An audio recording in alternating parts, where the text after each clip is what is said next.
Hello everyone. Thank you for participating in today's event. I'm from the Czechoslovakia Center in Tokyo. I'm also chair this year. My name is Eva. Nice to see you all. I'll be the host for today's event. This is the 5th European Literature Festival, and today we are having the last day of the festival. So today we're going to be taking a look at Europe Readr. This is a digital project that we're going to be introducing this evening.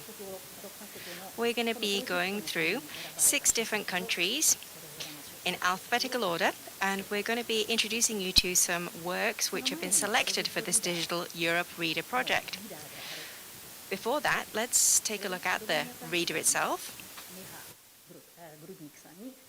I'm going to ask Mr. Michal Grunik to tell us about this project from Slovenia as the President of the Council for Europe.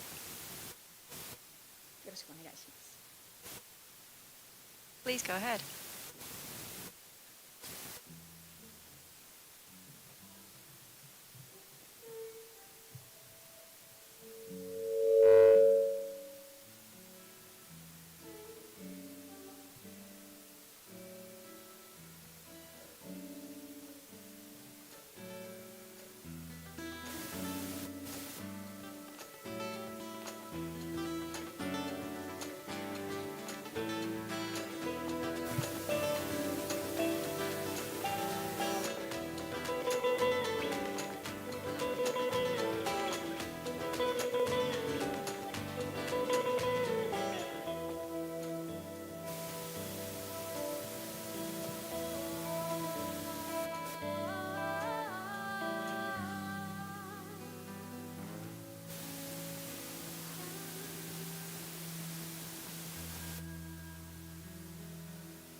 Hello everyone.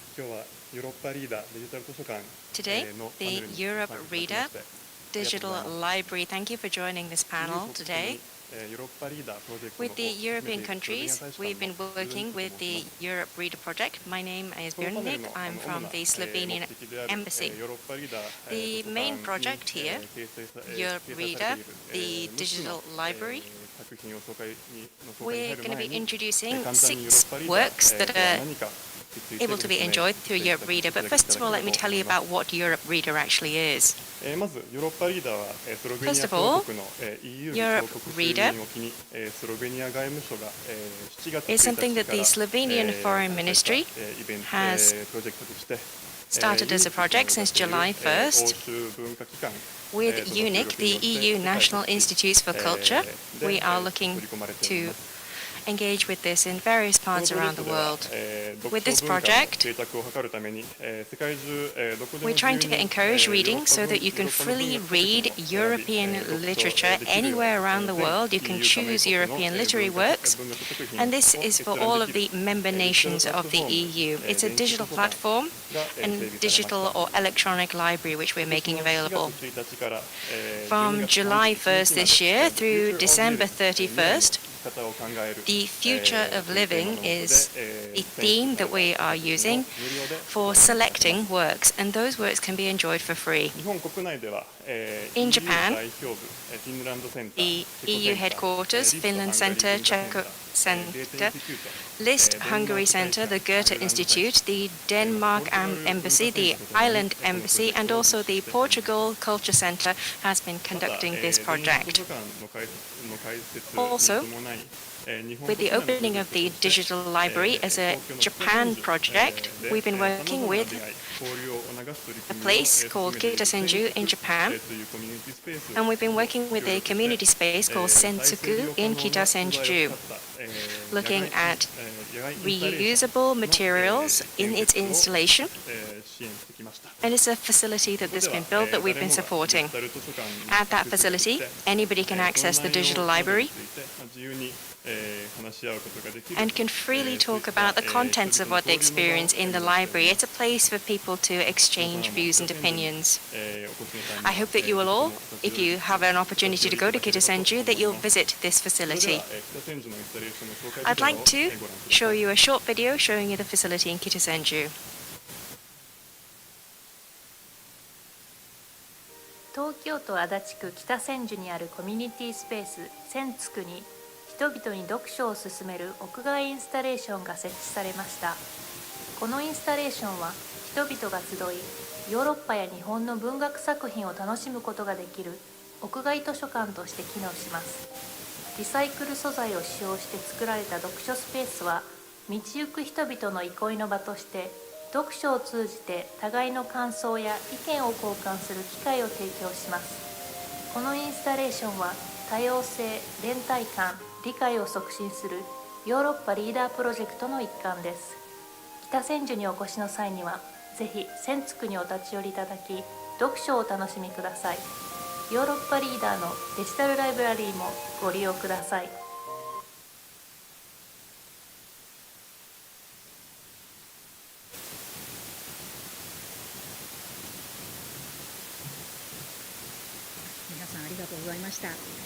Thank you very much for that introduction. So we're going to be going in alphabetical order, looking at the works from each of the countries. So we're going to begin with the Czech Republic, with Jakub Válek from the Czech Center and Yuka Inaoka-san. If you'd like to take it away, please. Hello, everyone. My name is Jakub Válek from the Czech Center in Tokyo. As part of the Europe Readr project, this is our representing work from the Czech Republic. The work is Barent from Marek Sindelka. Marek Sindelka was born in 1984, so he's 37 now. His mother had a very interesting job. She was a manager or administrator of a castle. I think you'll all be familiar with the Czech Republic. We have many castles in the Czech Republic. So people who manage the castles actually live inside the castle. And the castle that she was working in was a castle that was built back in the 13th century, and Marek himself lived there too, and he says that it really influences his work when he thinks about structures. He says he has a real interest in structures. Not just architectural structures, but for example the structure of stories. And Mr. Sindelka does a lot of different activities, short novels. He is a poet. Also, he's a literary critic as well. So looking at Mr. Sindelka's works, his debut work is Strychnine. This is a collection of poems and anthology, really high reviews, and it actually won a Yiri Oten Prize, which is for newcomers. If you take a look at his other works, for example, Stay Tuned, which is a collection of short stories, and this won the Magnesia Litera Award. This is the most famous literature prize in the Czech Republic. And he actually won that very same award in 2016 as well. And in 2018, he produced a comic called Saint Barbara, and he won the Muriel Prize for comics. In fact, in the Czech Republic, the Barent, Chyba in Czech, there are three different versions. There's the original version, which was back in 2008 when that was published. This is what is currently available on Europe Readr. In 2011, the comic version of Aberrant was released in Czech Republic, and in 2019 there was another edition of Aberrant which was released in Czech Republic. This is one that the author apparently has made quite a lot of edits to. He's apparently added quite a lot of content to it. So right now in the Czech Republic there are these three all slightly differing versions of Aberrant. So let's take a look at what Aberrant is about. Aberrant is difficult to kind of classify, whether it's a mystery, thriller, fantasy. It has all of these genres elements in it. But Mr. Sindelica is a poet, so his sentences, his writing is very poetic. There's a lot of poetry style statements that he makes. Also, if you look at the story, the actual synopsis of the story, he is a smuggler of plants. Christoph, that's the main character. He's from royalty, and he has this precious flower from the Muromachi period that he's trying to take into the Czech Republic. But he is pursued by a sort of shadowy figure. And all the people who are related to the smuggling trade start dying. Now, when you hear that synopsis, it sounds a bit like it's a mystery novel. But as I've already explained, he's a poet, so he uses very poetic language and looking at human relationships and also looking at the insides of the characters. He uses poetry to express what's going on inside the characters, so just regular sentences which contain poetic phrasing. So there's a lot of very great depth to the work. And another thing to note is that for this plant, the writer being interested in plant, you'll see that very clearly in the story. And this very queer world of plants will be one of the attractiveness of the story. It does relate to environmental issues, but it's not that Mr. Sindelka is forcing readers to think about environmental issues, but he's quite sensitively blends it into the story. And by the reader will probably be thinking more about environmental issues related to the story. And finally, about the storyline of Aberrant, this theme comes up in a different novel of his, but he always is thinking about death. So with the physical body destroyed and dying, that's one thing about death of a person, but with people who have a mistaken or aberrant life that they're leading, there have already been, we can say that they've been dead even if the body is alive. So we'd like to read out an excerpt from here.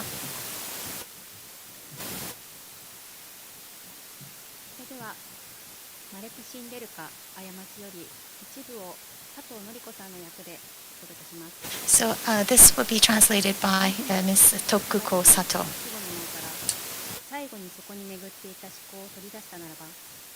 つまり死後の眼球から網膜が最後に映したものの残像を取り出すことができるというのと同じように考えを取り出したならばおおむね次のようなことがわかるだろう。アンドレイのことを考えていた幼なじみのこと共に育ったやつのことを二人の人生はその後絶えることなく絡み合った花のことを考えていたたった一つの花、小さな植物、心の中ではただ単に花と呼び、彼の人生そのものとなり、彼自身もまたその花の命そのものとなった花のこと。ニナのことを考えていた。アンドレイの妻のこと。なぜだかわからないが思い出したのは手の動き、額に一筋の髪が落ちるたびにその手でかき上げる様。クリスティーナのことも思い出していた。アンドレイの4歳になる娘のことを、5月の終わりに命を落とした。不注意から毒キノコに当たったのである。マリアーンのことを考えていた。マリアーンとは人生の3分の1を、そして地球という惑星のかなりの部分を共に旅した。熱帯林のムッとする空気と暖かい土に囲まれ、何らかの銀河衝突で紛れもなく天からこの世界に落ちてきたあの生ける星々のすべてを共に旅した、共に探した。星々の生けるかけら、それは熱帯林に落ちて土に根付き、ほふく系から根を伸ばし、朽ちた木に根付いた。人々は後にそれに名前をつけた。その造形を緻密に言い表す語を与えた。蘭。人生で100万遍も繰り返し口にしたその完璧な響き。響きそのものが素晴らしい。情熱と熱望に満ちている。影のことを考えていた。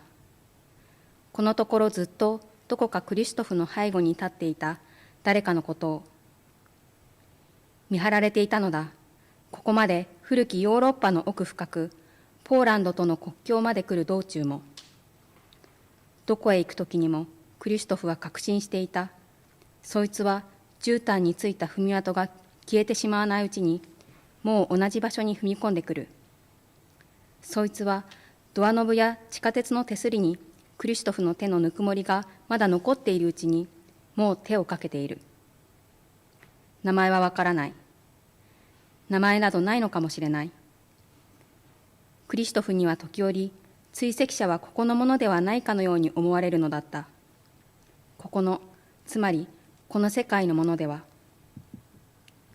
自分の体のことも考えていた。どういうわけか感覚がなくなってきたのである。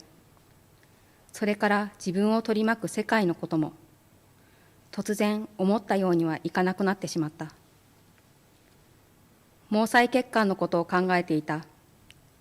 集中すると四肢すべての毛細血管を、その1ミリ1ミリを感じた。固く閉じたまぶたの内側で毛細血管の先が伸び、目の前でうごめく様、そのうごめく幾何学模様の中で血脈の絡み合う様を見ていた。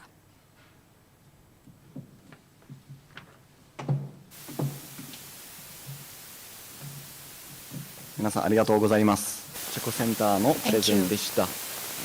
魔力シンデレカの牙、過ちはヨーロッパリーダーのプロジェクトで読めます。ありがとうございます。You'll be able to read it in the Europe Readr. Thank you.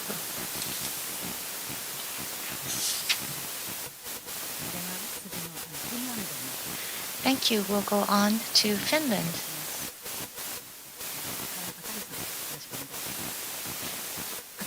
Ms. Akari Hara, please.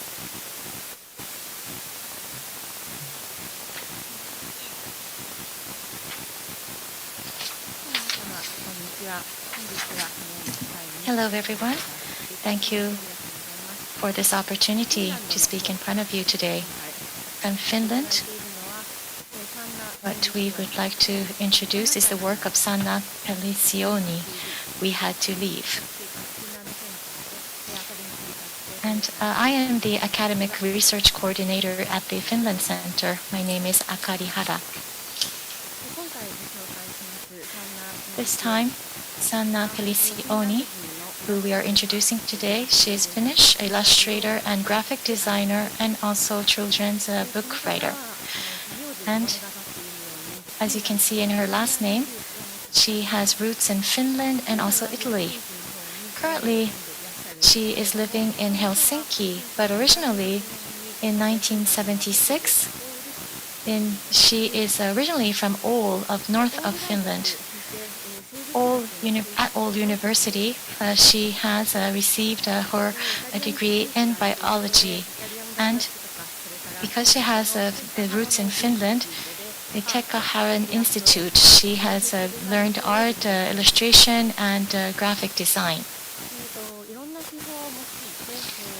Using various methodologies, she creates her works, especially collage will be her recent area of interest. And for her books, it has been translated in 7 languages: Chinese, South Korean, Arabic, English, Swedish, Turkey, Estonian languages.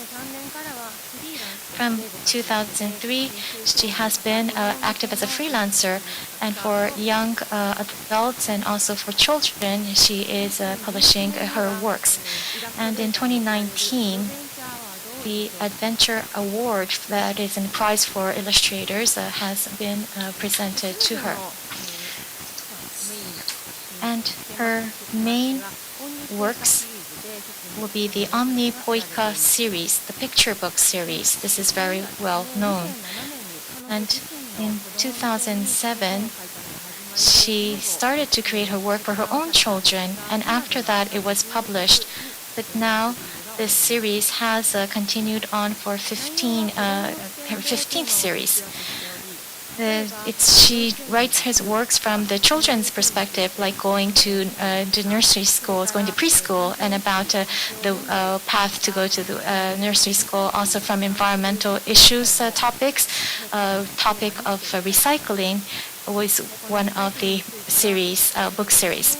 And regarding recycling, the book about recycling has received an international award.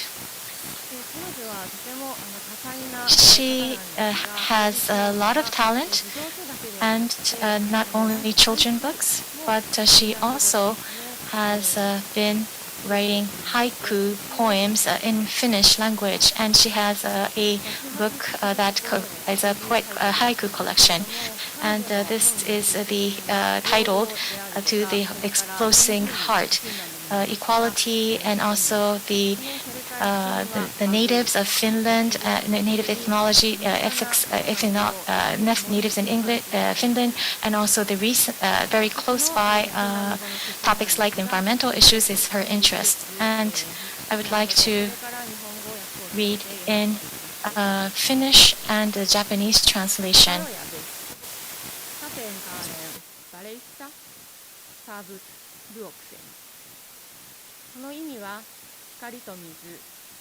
This means light and water. Taking the color of water comes back to me.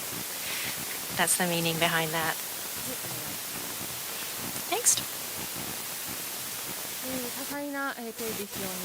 She is a very multi-talented lady. She also does these pattern designs. This is called Pines, this work. It's used on stationery and other miscellaneous merchandise items, and she has collaboration projects with Japanese businesses too. Her source of inspiration are things very close to her. Her day-to-day life, any events that happen on a daily basis, or walking along the seashore, or the children's voices that she hears while she takes those walks, and this inspires her works. Today, in the digital library, online, you will be able to look at this work. This work is called We Had to Leave. Meidän piti lähteä is the Finnish title. As you can see from this cover, it tells its own story. It's a very dynamic story. The illustrations are really enjoyable as well. It's almost a painterly picture. Please focus on these. So this book has absolutely no text in it. It's illustrations only that completes the book. The content of the book is about a family that travels away from war to a third country. The path that they have to take is very long and it's very uncertain, but they cross seas, cross mountains, and eventually, as refugees, arrive at a third country. So there are only paintings, but the story is actually very closely detailed in those paintings, and each reader can take away a different interpretation. I hope each of you will also turn the pages and imagine the story for yourselves. Ultimately, it talks really, it ties toward future and hope for the years to come. The star of this picture book is this small girl with her family. She lives very happily. そしてこうした平和な日々を、And they're spending these very peaceful days, and yet, このようにある日突然平和な as you can see, all of a sudden, those peaceful days are suddenly lost. War has come. ペリシオには赤の色を Polizioni uses the color red in this really dramatic expression, 赤という色を showing the crisis which is impending, and she uses red to illustrate this. その後女の子は家族友人 After that, the little girl, together with her friends, moves away with family from this place that she's used to. It's the start of a very long and distant journey. Again, the color red is used as a really symbolic theme color. そしてその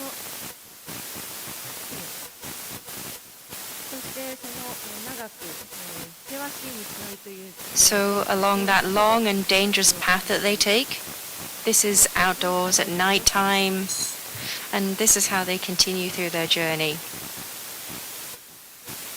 青い光というのが The blue light 印象的だったかなと思います that が we were looking at earlier, I think that was left a very strong impression, but blue is also the sea that they cross. 世界の風景です I think this is probably the Mediterranean Sea that she's drawing, a small boat, in the hope for finding a safe future, friends and family together moving forward. やがて陸地 Eventually, they arrive on land and they come to a refugee camp. At the refugee camp, there are peoples from lots of different regions and places, and they live together. そこで For the children, they start making friends there. 言語も背景も違う人と一緒に Languages, backgrounds, all different, but together with all those different people, it's only for a short while perhaps, but they find some peace inside of this shelter.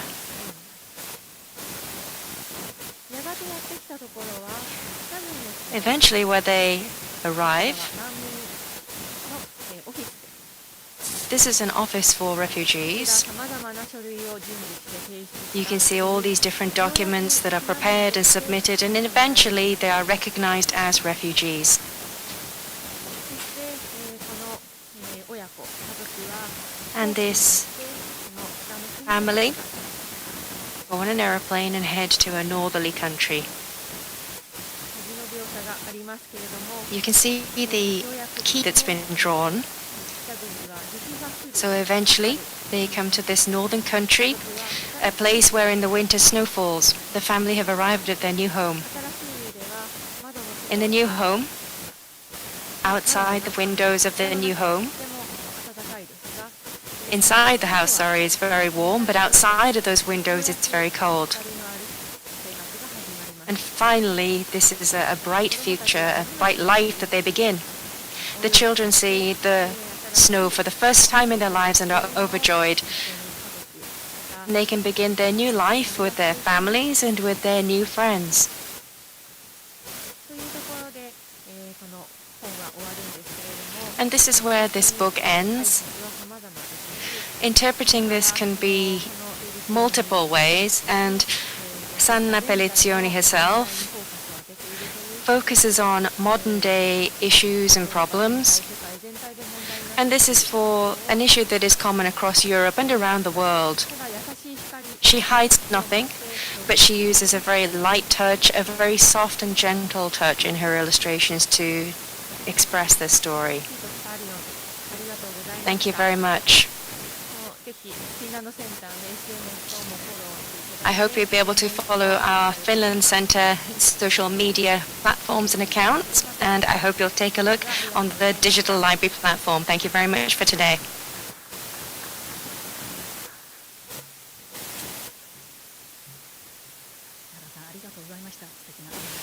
Thank you very much. That was a wonderful, beautiful book that you talked us through. Next, we're moving on to Germany, and Yuki Yamaguchi from the Goethe Institute. こんにちは、ゲーテインス Hello. の山口祐希です My name is Yuki Yamaguchi from the Tokyo Goethe Institute. The Goethe Institute is a cultural institute that represents German. And here we are. These are all the sites that we are active in around the world. We're focused on teaching the German language abroad, as well as cultural activities supported by international functions. Today, we're here to introduce to you the Unfollow work by Lukas Uliger. Let me first of all tell you about this book, and then we're going to take a look at some of the synopsis and some of the storytelling. So beginning by telling you about the book. This is called Unfollow. It's 168 pages in color. It was printed in 2020. This is the comic book publisher Reproduct. They actually have been in business for 30 years now. They are one of the big manga publishers in Germany. And they've been, for example, working on Shigeki Mizuki products as well. Unfollow has some really detailed pictures and unexpected storytelling, which has received rave reviews in Germany. And in the latter half, I'm going to be introducing some of the scenes from the comic. But in Germany newspapers, they've talked about this being similar to the Nausicaa movie by Hayao Miyazaki. Lukas Uliger has studied in Hamburg and Paris, and in 2013 he produced a work called Vacuum. This was his debut work, and in recent years he has high expectations as being such a talented newcomer. He also will be showing his works at the Tokyo Comic Forum. Next, I'd like to give you a synopsis of Unfollow. The memory of the main character is from the Cambrian period. Over many, many centuries, the main character has changed the way that he looks. But as years pass, he wakes up as a human as temperatures change and the seasons change. This is the face of the main character. He's accepted into a regular family, and then he goes into a facility and he starts talking about his own personal vision. After which he escapes, gets out from the facility, and he starts to realize his vision. From here, I'm going to read through about 3 pages or so. There's usually 2 or 3 pictures per page. The Japanese has been provided, the Japanese translation has won an award. This is Naoko Hosoi's translation.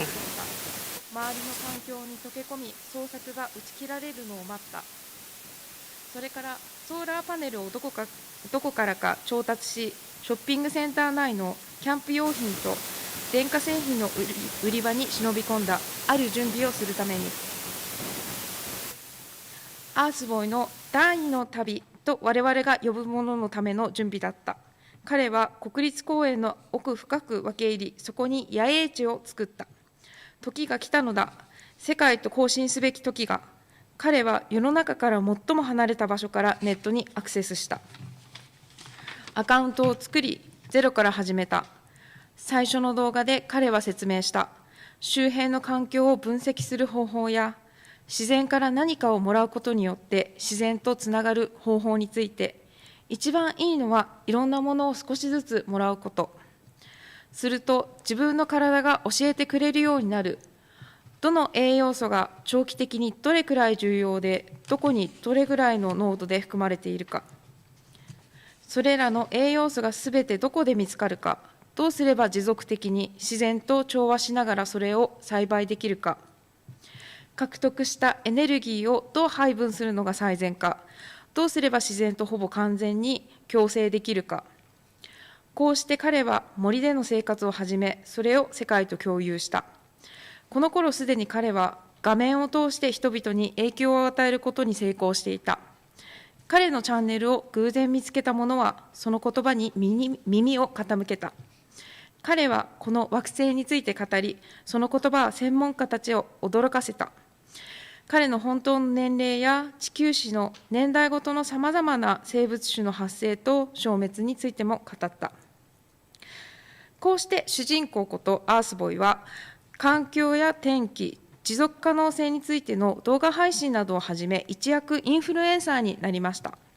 太古の記憶を保つために、アースボーイは絶えず自分の体を濡らしています。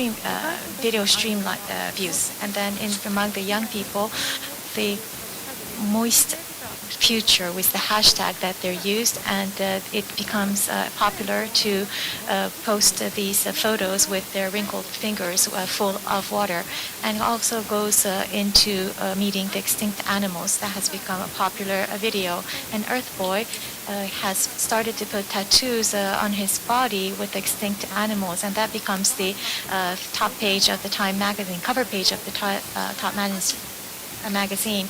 And there will be Yu, who is also has a lot of talents. She was born poor, but she is working, has an artist activity of having installations. And then Earth Boy starts to develop apps. And what he created is like a maze app, and that has become a huge hit in the world. And then Earth Boy, he goes back to where he was born as a human, and he creates a village, Urin, and his followers come up and children come together, and then they start to live a self-sufficient life. And based on his plan to create the village, and buildings are created next by next, and with more residents, a new smoothie will be developed, and they will be able to deliver the calories necessary to all the residents.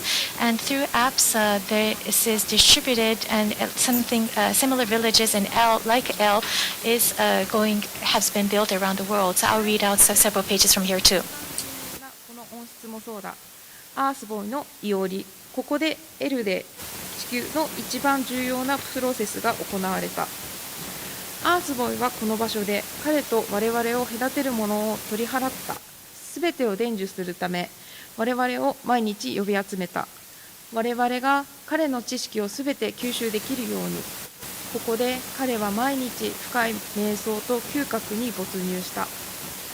そうして生涯追い求めてきたものを完成させていった。抵抗力のある新しい植物を作り出し、十分に成長すれば海水温の上昇にも耐えうるサンゴ礁を養殖した。彼は進化に力を貸し、新たなエデンの園を創造したのだ。それは神聖な場所だった。ここで彼は下記アプリに向かって話しかけ、それを毎朝更新した。この場所で彼は次第に言葉を見つけていった。L で地球で探し求めていた言葉を、我々のビジョンを現実のものにしてくれる言葉を。しかしこの L での生活の平安は長くは続きませんでした。衝撃の展開が待ち構えているのですが、続きはぜひヨーロッパリーダーのサイトでご覧ください。And then it develops into another exciting story, but please I'll have you read it the end. And it is also, you'll be able to see it to Europe Readr and also at Goethe Institute. Thank you very much for your kind attention.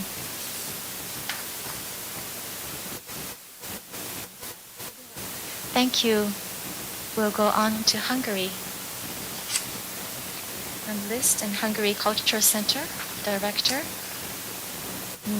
Anita Nagy, please.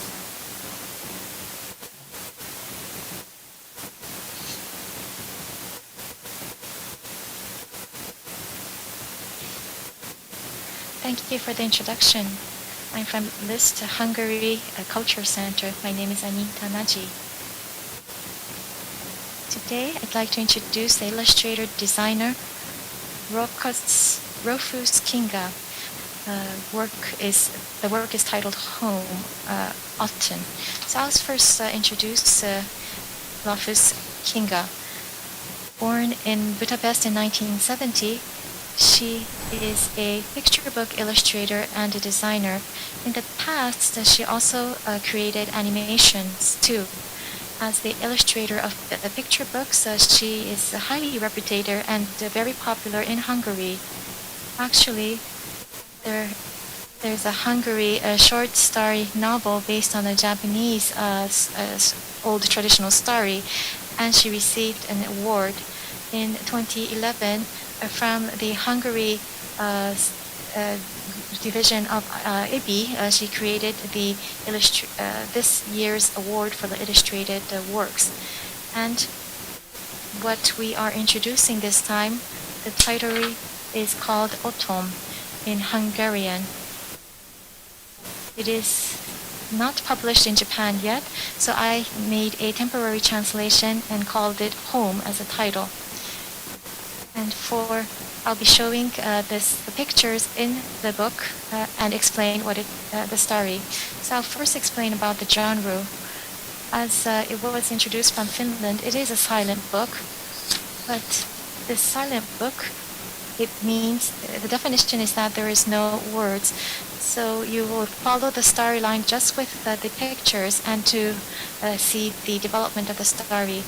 And Rufus Kinga, who wrote this silent book, when I heard from her that usually she works as an illustrator to create illustrations for the written stories, but she loves the silent books without the text, and that's one of her favorite genres. The reason is when you create the stories with text and pictures, then it will be different to the attitude of the reader when it's just a silent book with pictures only. In other words, with a silent book, the author and the reader will together create and develop a story. So the reader will be using their own life and experience, the past and the present, reflect that into the picture and to weave it into the picture. And that is where the stories will be developed. So how the pictures and the story is interpreted, every individual have their own story developed. So from Rofu's picture book and from the silent book, there are 4 pictures that I'd like to introduce you to explain. And please feel free to develop your own original story. A silent book is also created for adults, but in Hungary we don't have as many silent books published, so it's not that popular in Hungary. And for the few that we have in Hungary, we are introducing her work, but the title is Otkom in Hungarian, and since it is not published in Japanese, I've added my temporary title, translated title, Home. So it's about a home house. And my own interpretation has been reflected in this temporary translation. So your own place, the place that you feel like home, is the meaning of this Hungarian word title. And there's just one word, eulitfestjp-en, that comes up, word that comes in this book. And the little boy, who is the main character of the silent book, will be moving together with his parents. And his parents will sell their home and then move into a different house with his parents. So that story is being depicted in this book. And through the pictures, what is home? Is it a place to feel comfortable, relaxed, or is it a home? Is it about a actual physical location, or is it just a place that you will be existing with your loved one? So about love, about accepting change, about new homes. That will be some of the topics that you can think about looking at this silent book. And Rufus has reflected her own experience of moving locations. And so losing her own home that she was born in, but when creating a new house, the development in her mindset has been reflected. And also for this book, it has received unexpected attention, and it was because of the expansion of COVID, and at the time that everyone was forced to stay at home in Hungary, her picture book has been the center of attention to think about homes. And this will be the final picture, and as you enjoy this picture, I hope that you can understand the Hungarian picture book, silent book. I'll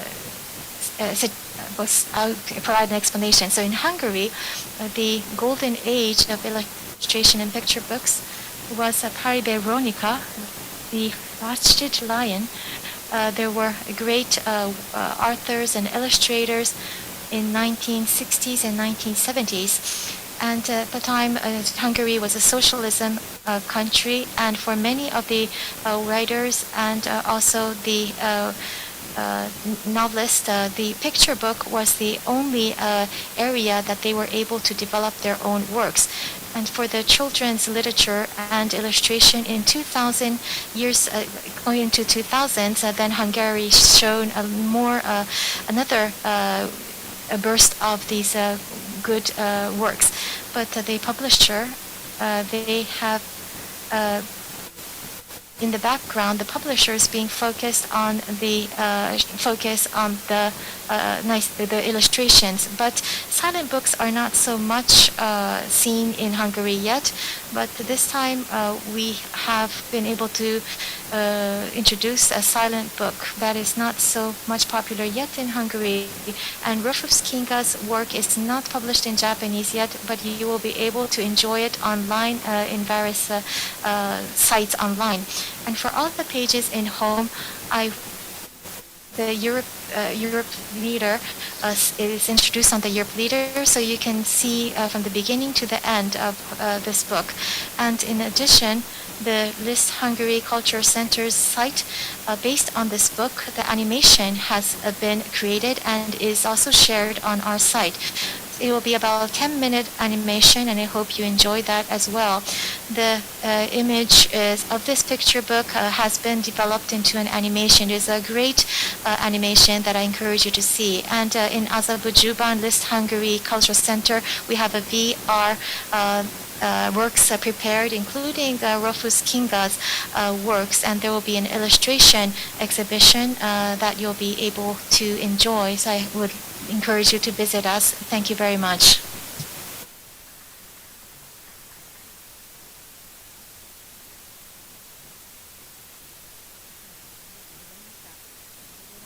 Naji-san, thank you very much for that. Let's continue on to Ireland. And Reiko Kobayashi, please.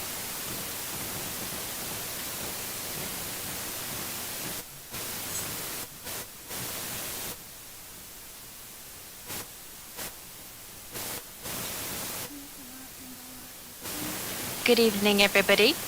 My name is Reiko Kobayashi. I'm a translator. This is a young author, Nicole Flattery, that I'm going to be introducing to you today. Show Them a Good Time. It's a short story. And I was the translator of this story. Very soon, this will be made available on the website, so I hope you'll take a look.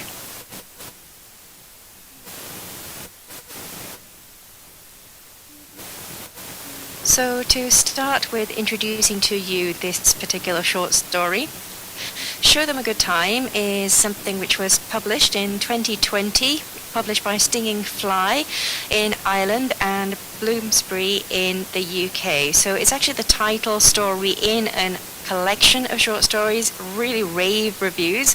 The New Statesman, the Irish Times and the Guardian, all these three newspapers picked it as the book of the year. So what is the story? The narrator is a woman from Ireland in the second half of the 20th century. She wanted to become an actress, a movie actress, but she didn't get a lot of opportunities. And in fact, she suffers domestic violence from her lover and she returns home. And she starts working at a petrol station, but this is actually just a re-employment support group that has set up this artificial opportunity. It's not a real job. It's about improving her work skills, but in fact, all she does day after day after day is mimic doing real work. So you could say it's almost like an adult hopeless kid-sane year is the kind of everyday that she spends. And the people around the narrator, they also have some unique aspects. People saying, having a good time and talking about that, but there's this tyrant manager that, although he talks about a good time, there's a lot of damage to those around him. There's also a friend, 19-year-old Kevin, who's a work friend who can only see reality on the screen of a TV. So there's this kind of surreal aspect to people. And it's the narrator surrounded by these people talking about her own endlessly uncomfortable feeling. And that's what's portrayed in the short story. So Nicole Flattery, let me tell you a little bit about the author. She was born in 1990 in Central Ireland in a town called Mullingar of County Westmeath. She then went to Trinity College in Dublin and studied theatre and film. Originally, she herself also wanted to become a movie actor, but around about her third or fourth year at university, she changed course to become an author, a writer. Having graduated, she went out into society, experienced a variety of different jobs, and then she went back to graduate school to study creative writing.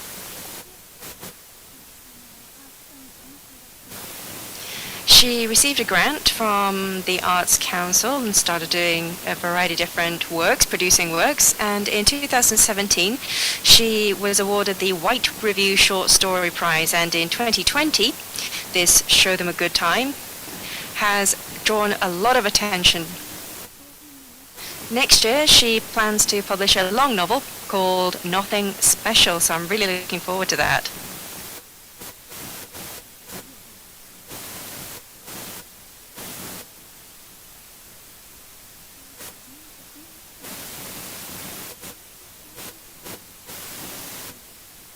Oh, sorry, this was the slide I was looking for. Thank you. I just wanted to read just part of the actual short story. This is the narrator and Kevin, and they're inside the petrol station talking about what to do about the interior of the shop part of the petrol station. I'm going to read it in English, and then I'm going to read it in my Japanese translation. You can see where the red star is. That's where I'm going to start reading. Thank you.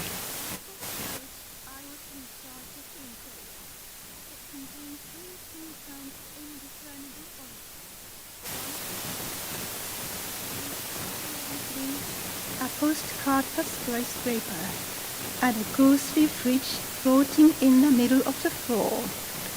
We talked about painting the walls, painting, stock, customers. Kevin had the schemes and the mindset of a helpless idealist. As regards love and friendship, I sometimes got the sense it was a bit of a one-way street with Kevin. He was embarrassed by my cluelessness, and this brought out a red, rough rush on his cheeks and an unattractive side. I slowed him down, he said. I held him back from advancement in his field, he said, blah, blah. He had a habit of pointing out my less than quick wits in the mornings. He pushed out his hands, rolled back his eyes, and staggered in my direction. I was his zombie wife, his zombie sister. He added, in a polite and helpful way, that there are ways of mixing drinks so you don't get formidable hangovers. Don't you want this place to be nice? He shouted at me. I do. I certainly did. They could have given us more than 3 cans of God-forsaken soup. We don't know if they are soup. What I mean is that they are not even putting in a bit of effort. In the training offices in town, they have 2 working computers. What do we have? I double-tapped the postcard. ガソリンスタンドでは店の管理を任されていた。そこにあったのはそれぞれ棚に載せられた正体不明のブリキ缶3つ、どこまでも陰鬱な空気、摩天楼の絵はがき1枚、部屋の真ん中に漠然と置かれた幽霊のような冷蔵庫1台。私たちは壁にペンキを塗る話をした。壁を塗る、商品、お客様。ケビンには青写真とどうしようもない現実離れした思考回路があった。愛と友情に関して言うなら、時々ケビンとの間では一方通行気味のような気がした。彼は私の空気の読めなさを恥ずかしく思っていて、そのせいで頬に赤いブツブツが浮き、パッとしない一面が現れた。君のせいで僕は遅れを取っていく、とケビンは言った。自分のフィールドを前進するのは邪魔されているとかなんとか。朝の間私が気の利かない受け答えをすると、いちいち指摘したがった。両手を突き出し、白目を向いて、よたよたとこっちへ来る。私は彼のゾンビ妻、ゾンビ姉なのだ。感じのいい親切な口調で、そこまで二日酔いにならない酒の飲み方があると彼は言った。この場所を良くしたくないのかよ、とケビンが声を荒らげた。したいわ。もちろんその気だった。しけたスープ缶3つよりもっといろいろ回してもらえているべきだ。スープかどうかわからないでしょ。僕が言いたいのは、上の人たちは少しも努力していないってことだ。町のプロジェクト用の事務所には2台もちゃんとしたパソコンがある。ここには何があるんだ。私は絵はがきをちょんちょんとつついた。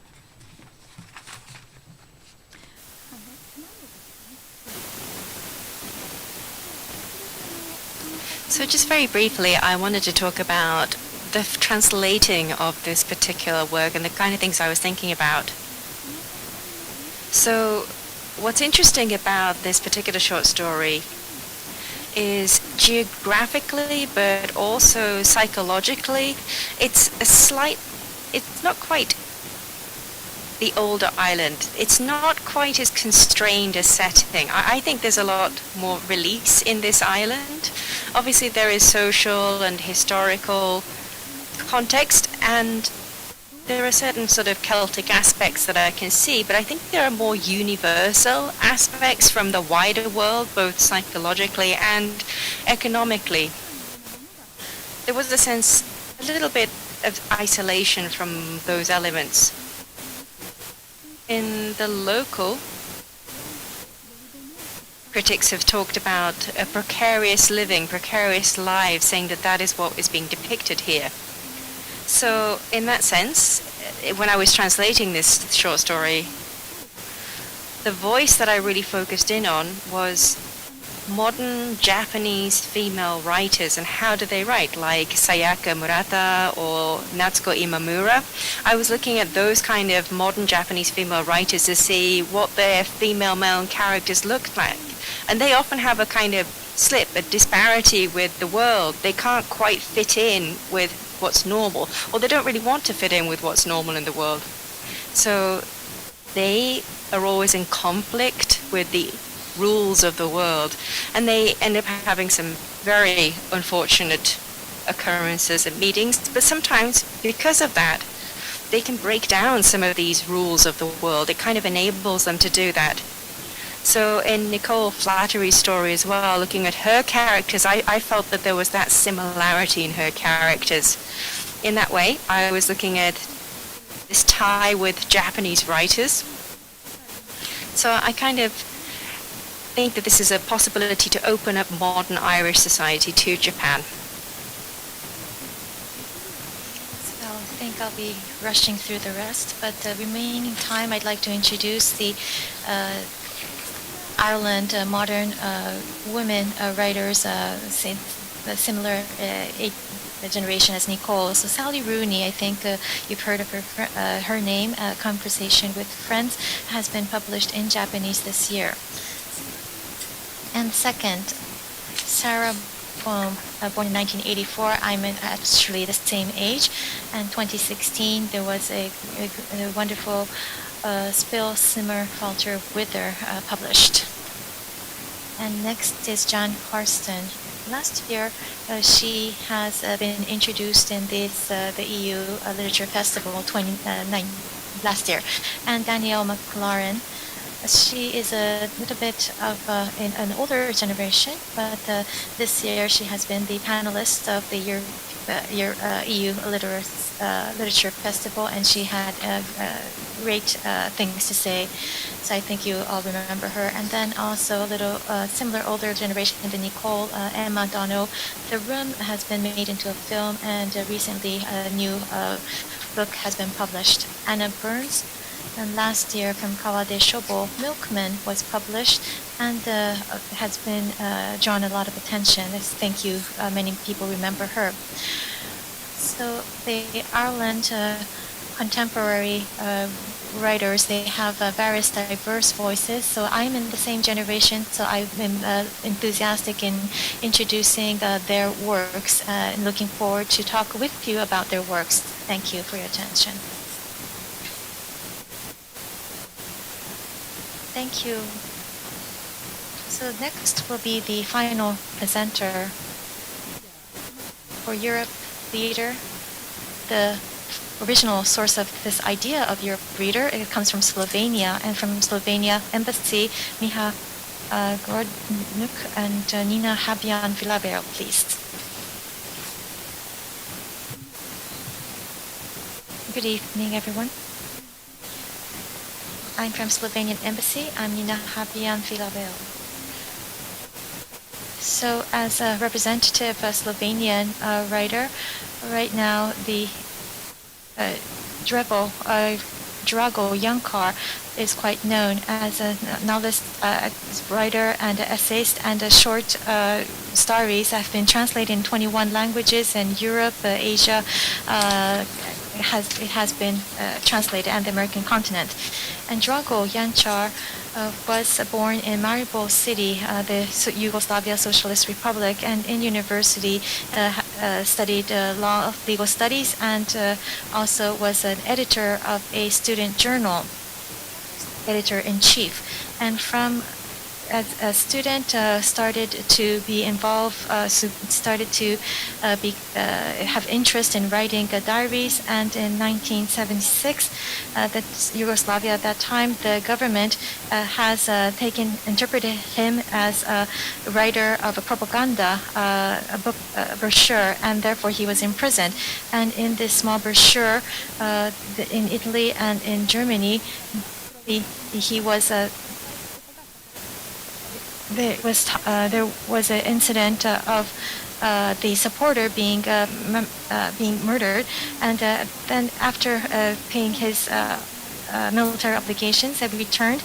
But after that, to Slovenia, he moved to Ljubljana, and from there had met with the several intellects that were critical to the cultural policies.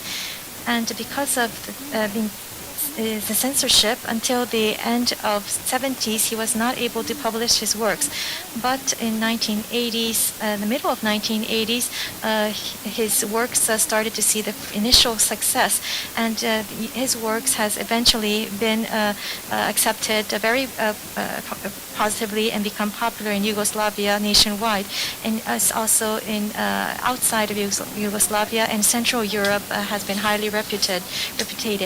And his works in Europe is first The Tree with No Name, that is introduced. And this work is from the former Yugoslavia. Past connection is seen, and Janez Lipnik is the main character, and that his self and his own family, his past, the main character is not able to cut himself away from. And to introduce the story, this work is about the main character Janez Lipnik that is working as an archive, and after World War II he moves to Australia and then reads the Slovenian diary, and his work is to organize that diary. But in that diary, he finds that during the war and after the war, there were talks about a woman that he had an affair with, and also her photographs. And Zala is the woman that also was. Zala, that was the main character's elementary teacher, and he tries to find Zala. So it seems like a mystery novel, but it's not such a simple story, and you can't categorize it in a easy way. So Janez, who is much devoted in this diary, starts to doubt his wife and starts to lose the relation with his reality in the 21st century, and he is at a loss in what reality to believe in. On the other hand, for Janez's real life in the 21st century, he talks about during his years as a child, there will be another story about a tree that has no name. His mother has talked about this story about the tree with no name and climbing up that tree, traveling to a different world. And in the Janitz, the main character, cannot believe in his own life, so he wants to climb the tree with no name, and then travels into Slovenia during the World War II. And what he read to the Slovenian diary while he was in Australia, he experiences that himself. And then Yancha will be showing the connection with the past and the present using the diary of the Slovenian. And not only that, the structure of the novel will be showing this connection between the past and present with the structure of the story. And actually it is quite a fragmentary structure which no story start and end. So you start reading from the 87th chapter, and that will be toward the end. And then the final chapter of the story is the 99th chapter, and then after the reader goes to the 99th chapter, then goes to the first chapter. For example, 87th chapter is about the World War II. Then in the first chapter is about the 21st century Yanis daily life. So reader, from the beginning of this novel, as a fragmentary passage, they'll be reading the present of Yanis and also the past of Yanis simultaneously. And for this work, similar with the main character, another important character appears, and that will be also the title of this work, The Tree with No Name. Like I explained before, this tree connects Yanis with the past, and the reader, as they can read through the fragmentary passage, this is he is reminded of the story that his mother read to him, and by climbing the tree with no name, he will move into a different world, a world during World War II. And as a entrance of this different world, the tree with no name is introduced, but his last name is Lipnik, and in Slovenian, Lipnik means lipa, or the common linden tree. And a linden tree in Slovenia, it is symbolic of Slovenia, and so the connection between the main character is expressed by the tree that has no name, but Lipnik will be his name is a tree name, so it is in confrontation. And this tree with no name will be the past, and linden, the Slovenian symbolic name, will be the present. And through these two trees, the past and present will be reflected. And also for the structure of this novel, of the main character themselves, it is related to the linden tree. And on the other hand, the relationship with nature does not end here. So in order to talk about World War II, many characters will die and disappear. And Yancha will be thinking about these missing people together by the expressions of the karst region. For the karst region is geographically has been eroded by water, and that is how it was formed. And as a result of the erosion, many limestone caves and valleys are created. And with this water appearing, temporarily lakes were formed. And in Slovenia, in this karst region, there are these natural phenomena that appears temporarily. And through the war, people will come out temporarily, and they will become lost by losing their life or moving out of the country. So these are pictures of the karst region in Slovenia. You have lakes which appear and disappear.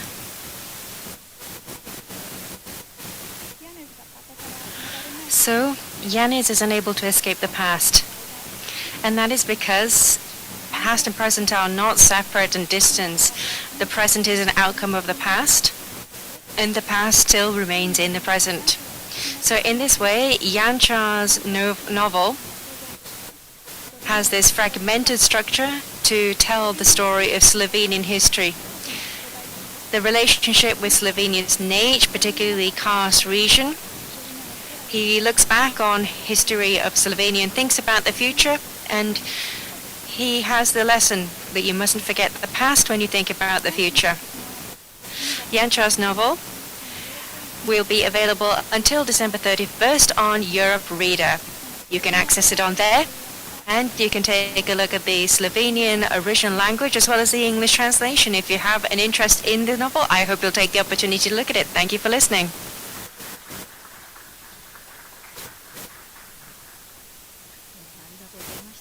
Thank you very much.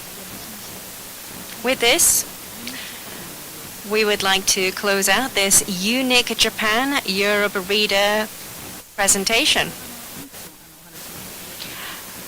In the many presentations, we talked about these many works, but these aren't the only works. There are many other works from other European countries. You can use the Europe Readr website to enjoy these online for free. You can view those there, so if you have interest in this, I hope you'll take the opportunity to take a look. How did you find it? Did you enjoy it? But thank you very much, everyone, for listening in today.